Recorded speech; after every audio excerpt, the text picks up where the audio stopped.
Bwana Yesu asifiwe. Mpendwa mtazamaji wa channel yangu ya Injili Nje ya Kuta za Kanisa, idhaa bora kabisa ya mafundisho ya neno la Mungu Tanzania.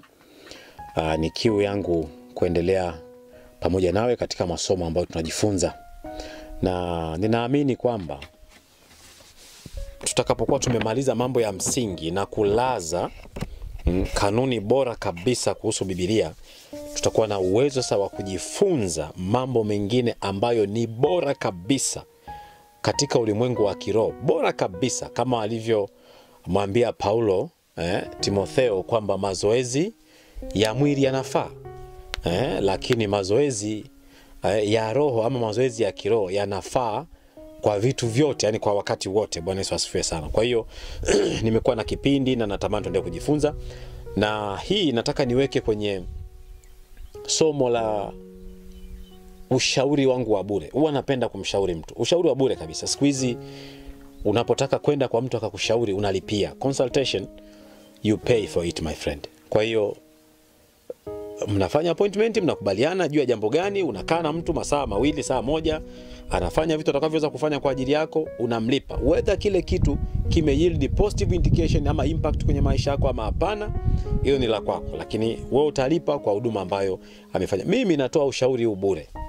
Ushauri wangu wa kwanza ambao niliutoa, nilisema kwamba jambo la msingi kabisa unaloweza kulifanya, yani tunaweza kulifanya sisi wanadamu, unaloweza kulifanya wewe kwa akili yako, akili ambayo Mungu amekupa, ni kutafakari uhusiano wako wewe na yeye binafsi.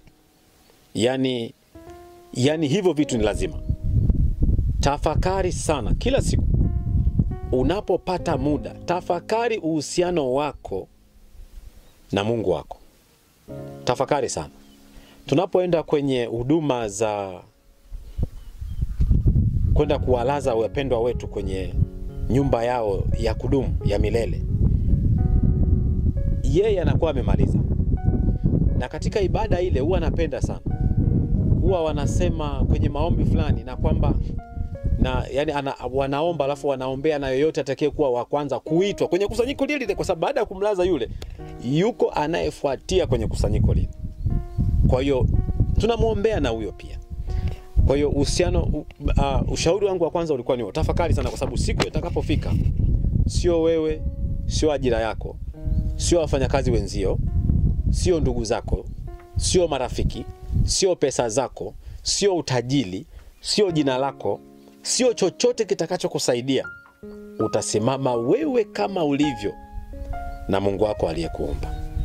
Kwa hiyo leo nitaka nisogee mbele kidogo kwenye hiyo ushauri binafsi, ushauri wangu wa bure kabisa ambao hulipii.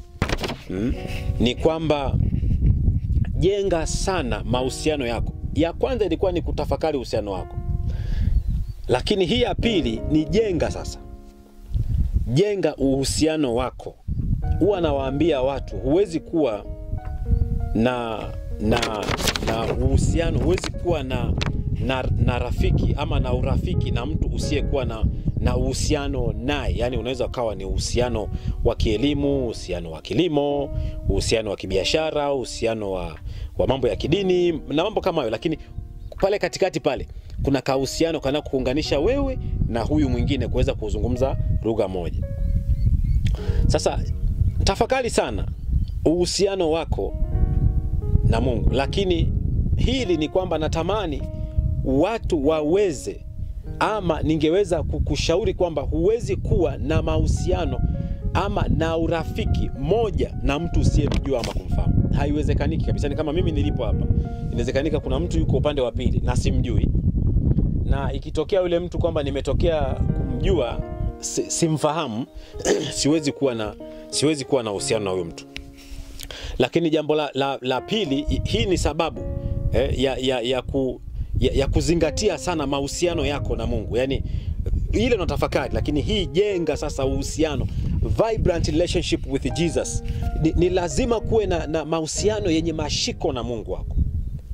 Sasa ninaanza kusema kwamba kwenye hii mahusiano yenye mashiko, uhusiano wenye mashiko ama urafiki wenye mashiko, jambo la kwanza, huwezi kuwa na uhusiano ama urafiki na mtu usiyemjua ama kumfahamu. Haiwezekani. Jambo la pili, usiyashiriki vitu naye, haiwezekani. Yani inaweza, nimesema kwamba inaweza ikawa ni kwenye elimu, inaweza kwenye, lakini kuna wengine wanaunganishwa na vitu, yani kwamba okay, huyu ana hiki, huyu ana hiki, unakuta they have become friends, unajua wanakuwa marafiki na vitu kama hivyo. Kwa hiyo mnapokuwa marafiki ni kwamba ni mna tabia ya kushiriki vitu ambavyo lakini pia huwezi kuwa na mahusiano na urafiki na mtu usiyejitoa kwake.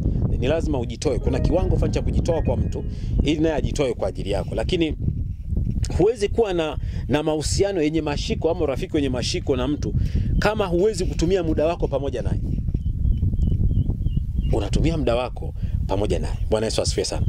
Jambo lingine ni kwamba huwezi kuwa na urafiki na mahusiano mazuri na mtu kama humheshimu. Huwezi kuwa na urafiki na mahusiano na mtu kama humpendi. Kwa hiyo hii ni muhimu sana. Haya mambo niliyosema takriban 5 6 1 2 3 4 5 6 na mengineyo ambayo unaweza ukaongeza wewe mwenyewe. Lakini mimi natamani kwamba unapoweza kutumia vitu hivi na Mungu Jehova, unapoweza kutumia, unapojifunza kumjua na kumfahamu. Waluteli wao tunasema nataka kumfahamu Yesu na nizidi kushinini, sio vitu gani, sio zaidi, sio na vitu gani na nini. Lakini pia shiriki naye vitu vya kwake, vitumie vya kwako, mpe atumie. Lakini ujitoe wakati wote. Uwe rafiki wa kweli, uwe na mahusiano ya kweli. Wakati wote unaweza ukamfikia na yeye akakufikia. Lakini pia tumia muda wako. Kaa na Mungu wako. Tafakari maisha yako, tafakari na yale ambayo yeye amekupa. Bwana Yesu asifiwe sana. Lakini pia umheshimu na umpende kwa moyo wako wote na vitu vyako vyote na akili zako zote, na kwa nini si vyote ambavyo yeye amekupa. Biblia inasema kwamba nikaribieni nami nitawakaribia.